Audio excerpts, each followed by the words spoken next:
இயல் 2. இலக்கணம். நால்வகை குறுக்கங்கள். குறுக்கங்கள். எல்லா எழுத்துகளும் எல்லா இடங்களிலும் தமக்குரிய மாத்திரை அளவில் முழுமையாக ஒலிப்பதில்லை. சில இடங்களில் கால் அளவை விட குறைவாக ஒலிக்கும். இவ்வாறு குறைந்து ஒலிப்பது குறுக்கங்கள் எனப்படும். அவை நால்வகை குறுக்கங்கள்: ஐகார குறுக்கம், ஔகார குறுக்கம், மகர குறுக்கம், ஆயுத குறுக்கம். ஐகார குறுக்கம். ஐ என்னும் எழுத்து தனித்து வரும் இடங்களில் 2 மாத்திரை அளவில் ஒலிக்கிறது. இவை சொல்லின் முதல், இடை, இறுதி ஆகிய இடங்களில் வரும்போது தனக்குரிய 2 மாத்திரை அளவில் இருந்து குறைந்து ஒலிக்கிறது. இது ஐகார குறுக்கம் எனப்படும். இது சொல்லின் முதலில் வரும்போது 1½ மாத்திரை அளவிலும், இடையிலும் இறுதியிலும் வரும்போது 1 மாத்திரை அளவில் ஒலிக்கும். சான்று: வையம், மொழி முதல். சமையல், மொழி இடை. தலை, மொழி இறுதி.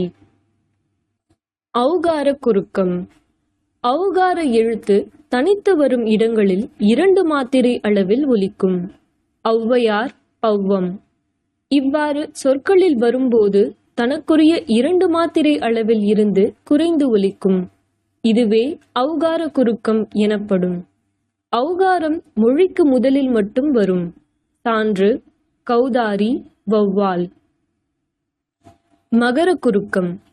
அம்மா என்ற சொல்லில் மகர மெய்யெழுத்து தனக்குரிய அரை மாத்திரை அளவில் குறையாது ஒலிக்கிறது.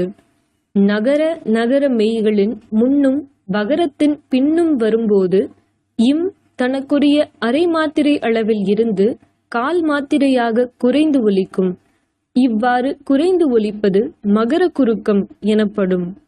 சான்று: பொன், போலும், மருண், மருளும். ஆயுத குறுக்கம். ஆயுத எழுத்து தனக்குரிய அரை மாத்திரை அளவில் இருந்து கால் மாத்திரை அளவாக குறைந்து ஒலிப்பது ஆயுத குறுக்கமாகும். நிலைமொழியில் தனக்குறிலை அடுத்த லகர லகர மெய்கள் முன்வரும் மொழி முதலில் தகரம் வந்து புணரும்போது நிலைமொழி ஈறு ஆயுதமாக திரியும். சான்று: அஃது, எஃகு. முள் கூட்டல் தீது, முக்தீது. கல் கூட்டல் தீது, கக்தீது.